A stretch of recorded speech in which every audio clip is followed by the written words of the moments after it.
Hello, bienvenue dans ce live, je suis Sandrine Carr, je suis très heureuse de vous retrouver ce soir, j'espère que vous allez bien. Dans le live de ce soir, on va parler d'indécision et du coup je tiens ce sujet d'une discussion que j'ai eue avec mes clientes et une discussion qui a été très inspirante pour certaines d'entre elles, donc du coup j'espère que ça vous aidera également. L'indécision, je vous en parle souvent quand je vous parle de prendre une décision. Maintenant, on va aller voir les conséquences de l'indécision dans le live d'aujourd'hui. Et je vais reprendre le même exemple que j'ai pris avec mes clientes. Hello, bienvenue Marie, bienvenue Stéphanie, bienvenue Elsa. Ok, aïe, je me suis fait mal. C'est pas grave. Donc, l'indécision. Et je vous ai dit, je vais prendre le même exemple que j'ai pris. Donc, c'est dans une série, c'est une jeune fille qui a... hello Seb, bienvenue dans ce live. C'est une jeune femme qui est amoureuse d'un homme, il est prêt à lui demander sa main. Et puis, à ce moment, quelques jours avant que son conjoint lui demande sa main, il y a son ex-mari, bon, c'est une telenovela, qui réapparaît, en fait, qui n'était pas mort, qui était juste, en fait, comme le grand méchant de la série avait effacé sa mémoire, et du coup, il ne savait plus qui il était amnésique, et puis il était à l'autre bout du pays. Donc, ce personnage revient, et au moment où le personnage revient, alors que notre héroïne, elle est amoureuse, très heureuse de sa décision, prête à s'engager avec son compagnon, le fait que son ex-mari qu'elle croyait décédé revienne va venir créer de l'indécision. Et c'est de cette indécision dont on va parler parce que dans la série, c'est une série fictive, mais vous allez voir comment est-ce que ça joue dans la vérité, parce que moi j'ai trouvé ça très parlant. Donc du coup, elle se dit, alors c'est Miss Parfaite, c'est-à-dire qu'elle veut toujours prendre la bonne décision, il faut toujours que tout soit parfait, il faut toujours qu'elle ait le contrôle sur tout, etc. Je sais que vous allez un petit peu vous reconnaître là-dedans. L'idée, c'est qu'en fait, elle veut s'assurer que elle est plus amoureuse de son mari qui est décédé il y a 4 ans et qu'elle est bien prête à s'engager avec son nouveau compagnon qui est aussi le père de son enfant, etc., etc.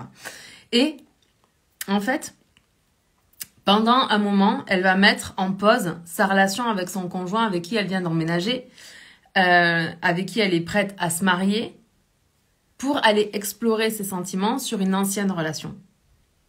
Et pendant qu'elle va explorer ses sentiments sur cette ancienne relation qui date d'il y a 4 ans, elle va mettre en stand-by sa vie, ses projets, sa vie de famille, sa vie de couple, etc. Et je sais que parmi vous, certains vont dire oui, mais c'est quand même important de s'écouter. Et je voudrais que vous compreniez bien quelque chose. Dans la vie, quand on prend une décision, la pire des choses à faire, c'est de revenir sur cette décision-là.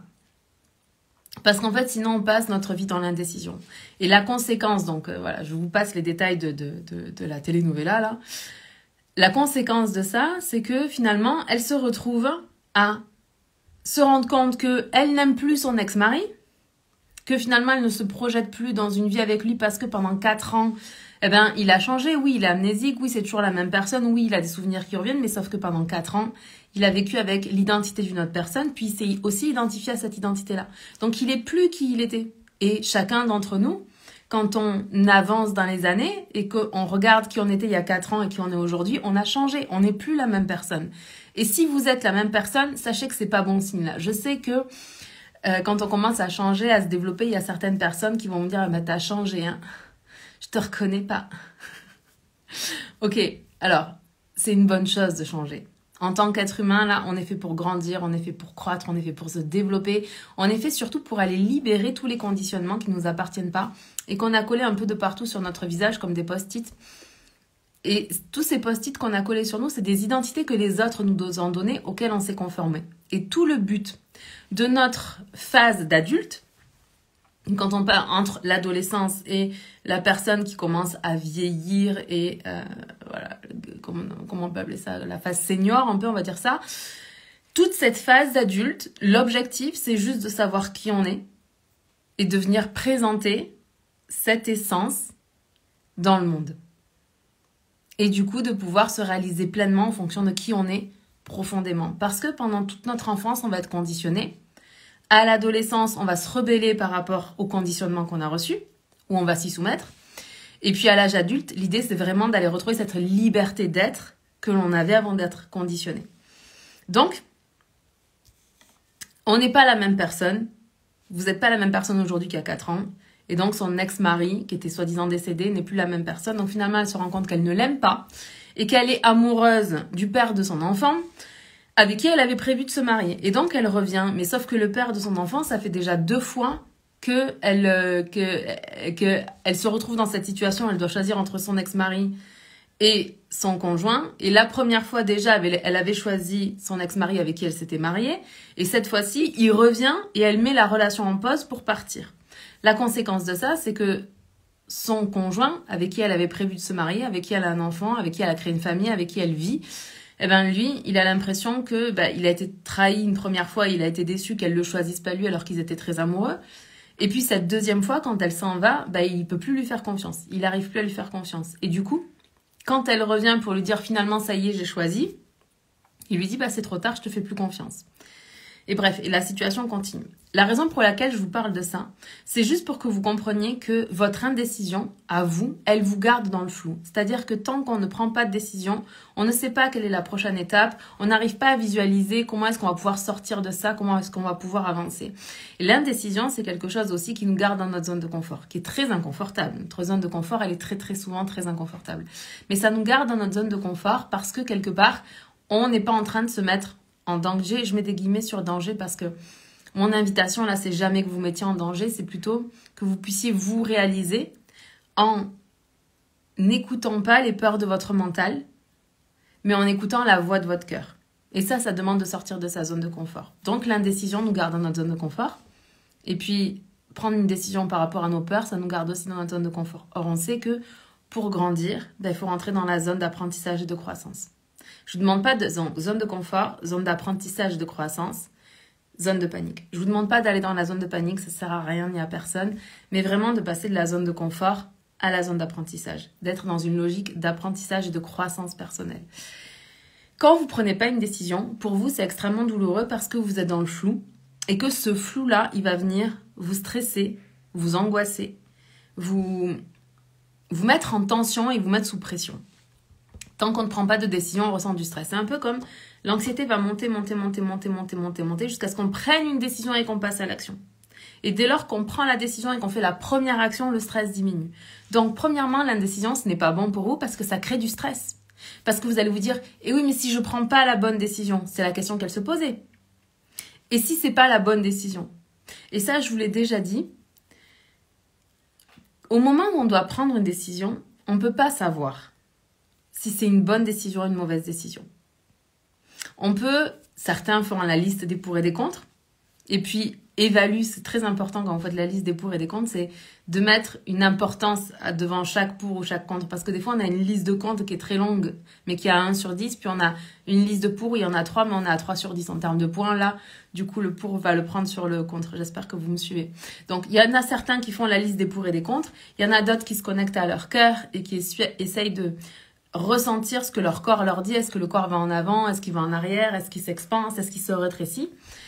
Et l'idée, c'est que à ce moment-là, ces personnes-là, elles prennent leurs décisions. Mais on ne peut pas prédire, voilà, c'est ça. On va prévoir et prédire l'avenir. Ça, c'est pas possible. On peut créer l'avenir parce que dans le présent, on prend des décisions et qu'on met des actions en place qui vont faire en sorte que ça va être la bonne décision.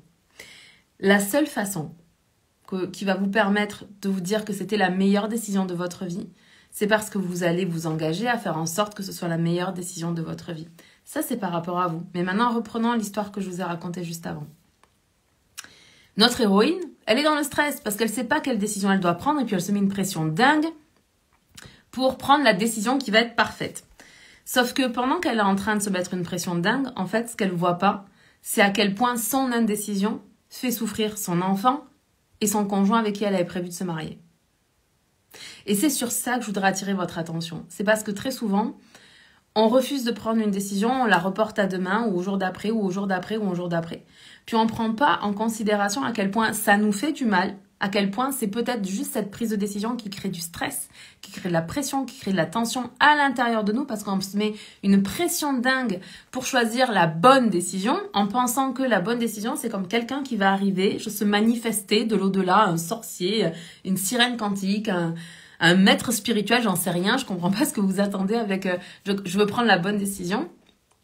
Mais on croit que c'est quelque chose qui va arriver de l'extérieur, alors que ce qui fait qu'on prend une bonne décision, c'est justement quand la décision vient de l'intérieur. Quand vous vous dites « Ah, j'ai vraiment envie de ça, je désire vivre ça, j'ai envie d'expérimenter ce truc-là ». Ok, si c'est ce que tu as envie, fonce, fais-le. Ouais, mais j'ai peur. Oui, c'est pas grave. On a tous peur, les peurs du mental, là. Bienvenue, ça fait partie de notre vie. Et le but du jeu, c'est de jamais prendre de décision par rapport à nos peurs du mental. Mais l'autre versant de cette pièce, c'est que tant qu'on ne prend pas de décision, on reste dans le stress pour nous-mêmes. Mais essayez de prendre en considération ce que ça peut faire pour les vôtres, pour les autres, pour les personnes qui sont autour de vous, qui sont les gens que vous aimez, qui sont votre tribu, les gens sur qui vous comptez. Essayez de vous rendre compte vraiment de prendre le temps de prendre conscience d'à quel point votre indécision, elle peut faire du mal aux personnes qui sont autour de vous en ce moment. Et de vous dire que de lâcher prise sur le fait que ouais, vous n'avez peut-être pas tous les éléments pour prendre une décision et vous assurer que ce sera la meilleure décision de votre vie, mais je vous le dis, ce qui va faire que la décision que vous allez prendre, c'est la bonne décision, c'est premièrement que vous allez prendre une décision, deuxièmement que vous ne la prenez pas en fonction de vos peurs.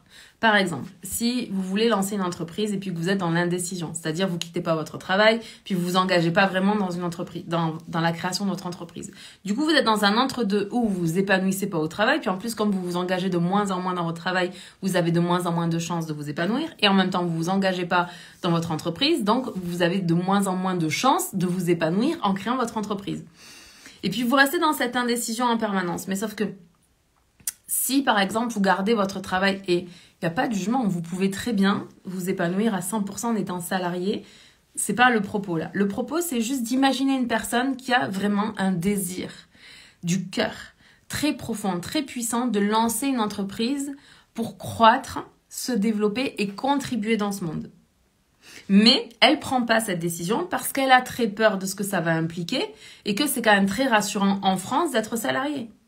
On a des tonnes et des tonnes et des tonnes d'avantages en France à être salarié. Comme il faut être fou, littéralement, en France pour être entrepreneur. Il faut avoir un pet au casque, comme on dit chez nous. Mais si elle prend la décision par peur que ça marche pas, qu'elle n'y arrive pas, qu'elle se développe pas, elle n'est pas en train de se réaliser. Donc c'est une décision qui est prise par la peur. Mais tout ce temps où elle ne décide pas, ça crée de la tension, de la pression sur sa famille, sur son conjoint, sur les personnes qui sont autour. Pourquoi ? Parce que le stress qu'elle ressent, le mal-être qu'elle ressent, ce sentiment d'avoir le cul entre deux chaises, pardon pour l'expression, bah ça crée un gap à l'intérieur de nous qui nous empêche de nous sentir alignés. Et comme en tant qu'être humain, on est là pour se sentir aligné, c'est-à-dire être aligné premièrement sur la vision de ce qu'on a envie de créer, notre objectif, être aligné par rapport à cette vision, cette chose qu'on a envie de vivre, ce désir que l'on a à l'intérieur de nous, d'avoir des pensées qui sont en alignement avec ça, c'est-à-dire des pensées qui nous soutiennent, des croyances qui sont en ressources par rapport à ça. Avoir des mots quand on parle qui sont pareils, qui sont soutenants, qui sont en ressources, qui sont alignés avec cette vision, cet objectif que l'on a. Avoir des émotions qui sont agréables et qui vont générer des actions qui vont être en alignement avec ce qu'on essaye de créer. Parce que si on aligne nos pensées, nos émotions, nos paroles, nos actions, inexorablement, on obtient un résultat qui est aligné avec ce qu'on veut créer. À chaque fois qu'on ne prend pas de décision, on s'interdit l'alignement.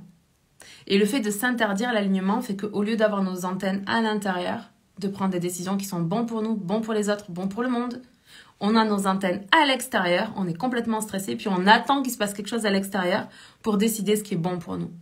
Mais ce qui est bon pour vous, ce qui est bon pour nous, ce qui est bon pour moi est à l'intérieur de moi. Ce qui est bon pour vous est à l'intérieur de vous. Il n'y a personne autour qui sait mieux que vous ce qui est bon pour vous. Il n'y a personne autour de nous qui sait ce qui est bon pour nous mieux que nous.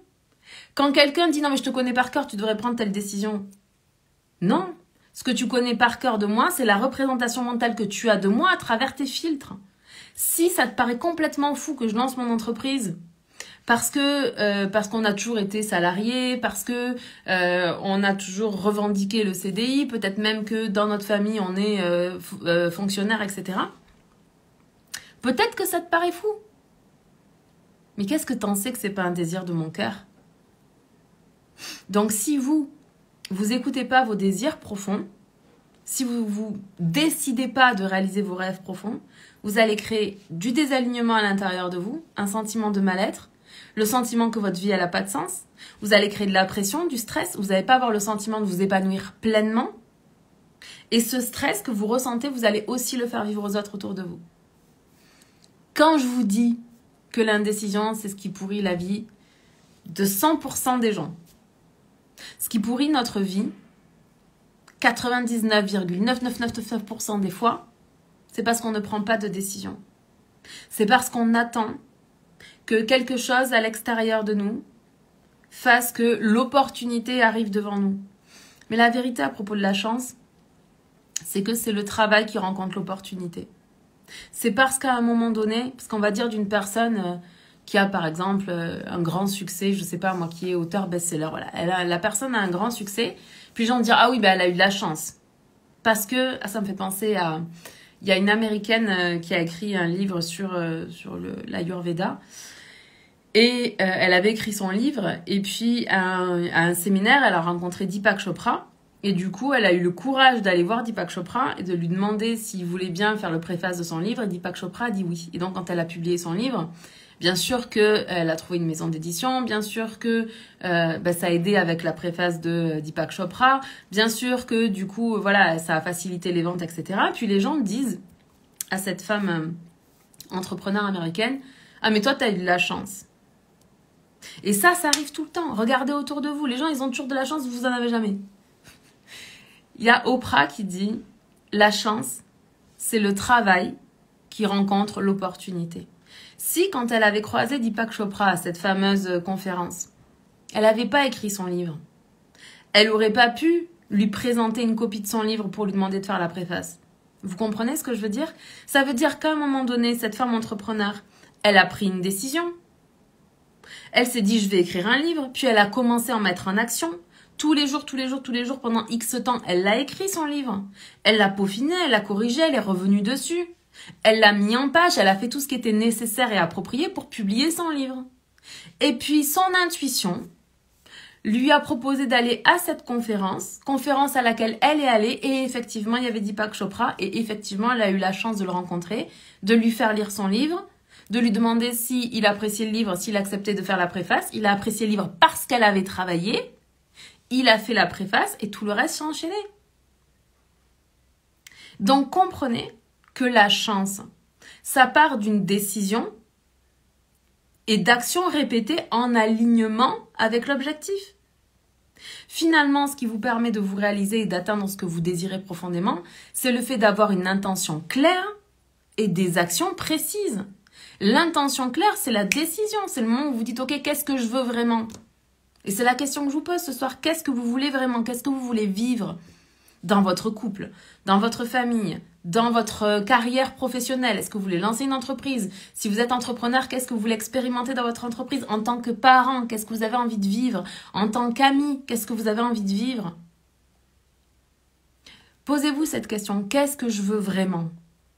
Parce que c'est la première étape pour décider ce que vous voulez vraiment. Une fois que vous êtes dit, ok, c'est ça que je veux vraiment, maintenant je décide et je m'engage à faire tout ce qui est en mon pouvoir, tout ce qui est nécessaire et approprié pour atteindre mon objectif.